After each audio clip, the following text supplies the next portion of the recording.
Hello guys, welcome to biology with Medico. तो इस lecture में अपन देख रहे हैं बायोटेक्नोलॉजी, जो 9th यूनिट है एनसीईआरटी 12th का। ठीक है, तो बायो मीन्स होता है लिविंग, टेक्नो मीन्स होता है टेक्निक्स और लॉजी मीन्स स्टडी। तो bio means living, techno means techniques, logy means study. तो इस यूनिट के अंदर जो है वो दो चैप्टर्स आएंगे, बायोटेक्नोलॉजी प्रिंसिपल्स एंड प्रोसेसेस और बायोटेक्नोलॉजी एंड इट्स एप्लीकेशंस। ठीक है, इन दोनों चैप्टर को अपन को इस यूनिट के अंदर पढ़ना है। तो इस लेक्चर में अपन फर्स्ट जो है बायोटेक्नोलॉजी प्रिंसिपल्स एंड प्रोसेसेस उसको देखेंगे। ठीक है, तो चलिए गाइस शुरू करते हैं। तो यूरोपियन फेडरेशन ऑफ बायोटेक्नोलॉजी ने बायोटेक्नोलॉजी की जो डेफिनेशन दी है वो देखते हैं। तो वो बोलते हैं कि integration of the natural science. तो बायोटेक्नोलॉजी क्या है? इंटीग्रेशन है नेचुरल साइंस का। किसके साथ में? लिविंग ऑर्गेनिजम्स के साथ में, सेल्स के साथ में, पार्ट्स के साथ में, मॉलिक्यूलर एनालॉगीज के साथ में। ठीक है, तो इंटीग्रेशन ऑफ नेचुरल साइंस किसके साथ में? Living organism, cells, parts, molecular analogues. किसके लिए? For products and services. तो प्रोडक्ट्स और सर्विसेज के लिए, और वो प्रोडक्ट्स और सर्विसेज किसको चाहिए? ह्यूमन मैनकाइंड को। तो इंटीग्रेशन है नेचुरल साइंस का लिविंग ऑर्गेनिजम्स के साथ में, सेल्स के, पार्ट्स के और मॉलिक्यूलर एनालॉग्यूज के साथ में। किसके लिए? प्रोडक्ट्स के लिए, सर्विसेज के लिए, ह्यूमन मैनकाइंड के लिए। और वो सर्विसेज और प्रोडक्ट्स किसको चाहिए? ह्यूमन मैनकाइंड को चाहिए। ठीक है, तो ये थी यूरोपियन फेडरेशन ऑफ बायोटेक्नोलॉजी ने दी हुई डेफिनेशन। बाद में जो बायोटेक्नोलॉजी है वो क्या होती है वो देखते हैं पहले। तो बायोटेक्नोलॉजी के दो ब्रांचेस है, ट्रेडिशनल और मॉडर्न बायोटेक्नोलॉजी। ठीक है, तो ट्रेडिशनल होती है और एक मॉडर्न होती है। तो ट्रेडिशनल में ईस्ट फर्मेंटेशन, जो इथिल अल्कोहल बनता है ईस्ट फर्मेंटेशन के थ्रू। ठीक है ना।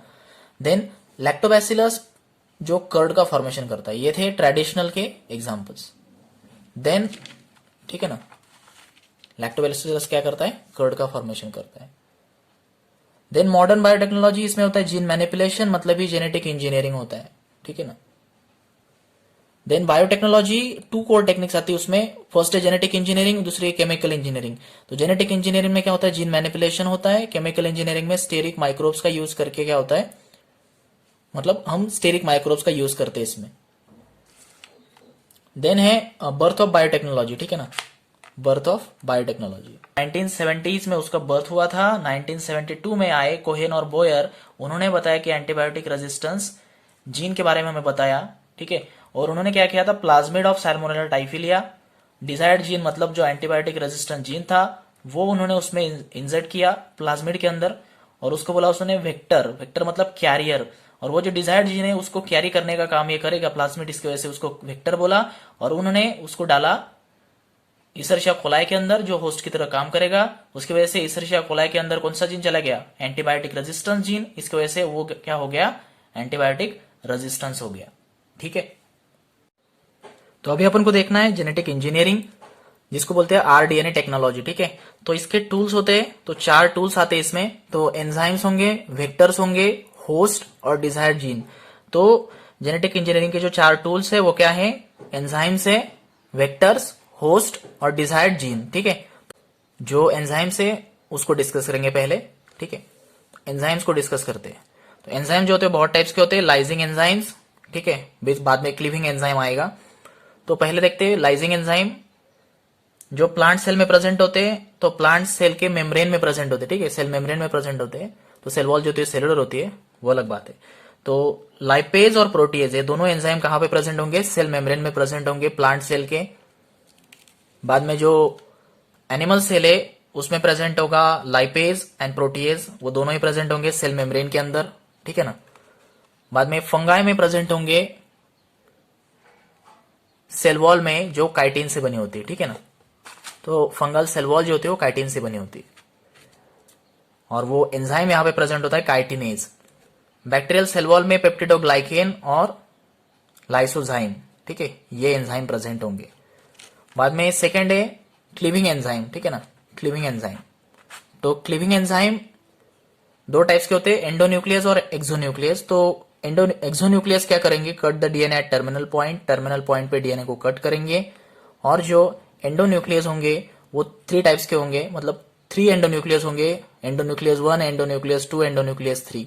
तो एंडोन्यूक्लियस 1 क्या करेगा? Cut away from the restriction site, जो रेस्ट्रिक्शन साइट है उससे अवे कट करेगा, वहां पे नहीं करेगा।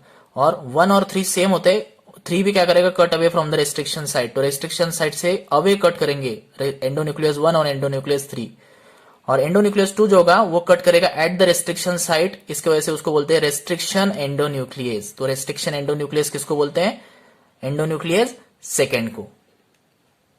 तो आगे देखते हैं, 1963 में क्या हुआ था, बैक्टीरिया में एंजाइम्स ढूंढे गए थे जो अगेंस्ट बैक्टीरियोफेज डीएनए। तो बैक्टीरियोफेज मतलब क्या, ऐसे वायरसेस जो बैक्टीरिया को इन्फेक्ट करते हैं, बैक्टीरिया में डिसीज कॉज करते हैं, तो उसके डीएनए के अगेंस्ट जो थे वो एंजाइम्स ढूंढे गए थे, वो थे मिथाइलेजेस और रेस्ट्रिक्शन एंडोन्यूक्लियस। और रेस्ट्रिक्शन एंडोन्यूक्लियस को मॉलिक्यूलर सीजर्स भी बोलते हैं या फिर स्कैल्पल भी बोल सकते हैं, ठीक है। तो रेस्ट्रिक्शन एंडोन्यूक्लियस को मॉलिक्यूलर सीजर या फिर स्कैल्पल बोलते हैं। नेक्स्ट है, जो रेस्ट्रिक्शन एंडोन्यूक्लियस है उसका एक एग्जांपल होता है इको R1।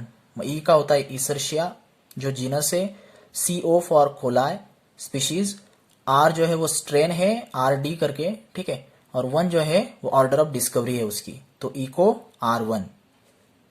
तो इसका जो कोडिंग सीक्वेंस है, जिस कोडिंग सीक्वेंस को अफेक्ट करता है, मतलब GAATTC, और उल्टा भी ऐसा ही होगा GAATTC।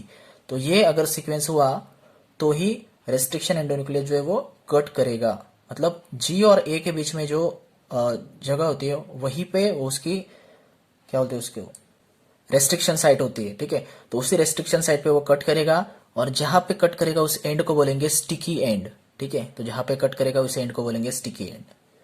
तो यहाँ पे आप देख सकते हैं कि ये जो बैक्टीरिया है, और यहाँ पे देख सकते हैं ये है बैक्टीरियोफेज, ठीक है। तो बैक्टीरियोफेज क्या करेगा, बैक्टीरिया को अफेक्ट करेगा, ठीक है ना।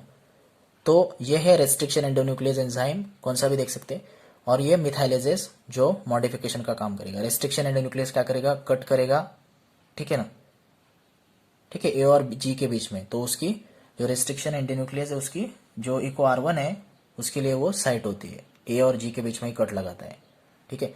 बाद में नेक्स्ट एग्जांपल है जो रेस्ट्रिक्शन एंडोन्यूक्लियस है उसका, तो वो होता है HindIII, ठीक है। और उसके जो जिस कोडिंग पे, मतलब जिस डीएनए के कोडिंग पे वो काम करता है वो AAGCTT AAGCTT, ठीक है।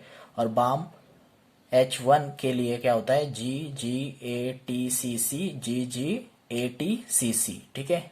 तो ये कोडिंग सीक्वेंस होती है, उसी पे वो क्या करते हैं, रेस्ट्रिक्शन का काम करते हैं, मतलब कट करते हैं डीएनए सीक्वेंस को, ठीक है।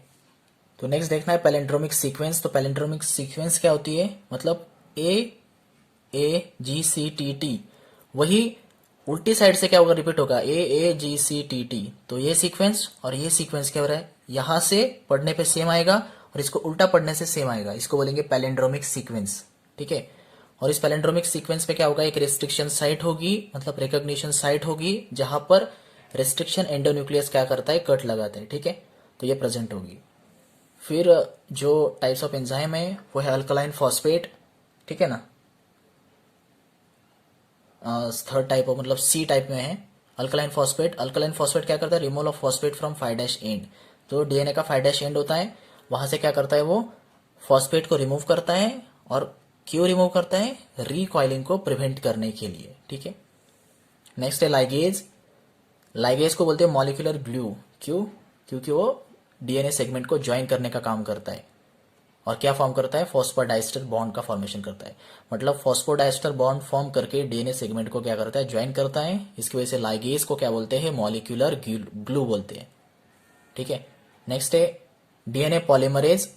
तो डीएनए पॉलीमरेज क्या करता है, डीएनए का पॉलीमराइजेशन करता है, मतलब ही रेप्लिकेशन करता है, ठीक है। और लास्ट जो है एंजाइम वो है रिवर्स ट्रांसक्रिप्टेज, ठीक है। तो रिवर्स ट्रांसक्रिप्टेज क्या करता है, रिवर्स ट्रांसक्रिप्शन करेगा, ठीक है ना।